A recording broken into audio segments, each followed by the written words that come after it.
Wall Street's main indexes ended higher on Thursday as GDP and other data reflected a still resilient U.S. economy. The Dow gained about 1/3%, the S&P 500 added 0.6%, and the Nasdaq gained about 0.8.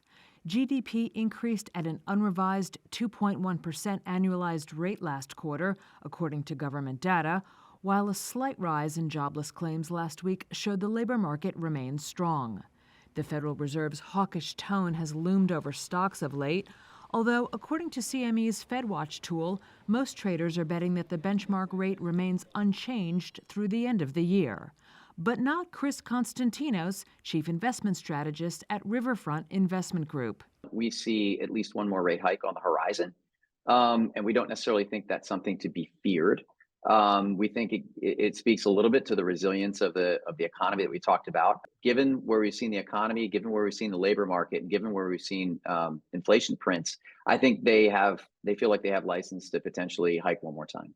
In company news, shares of Micron Technology dropped nearly 4.5% after the chip company forecast a bigger loss than analysts had expected.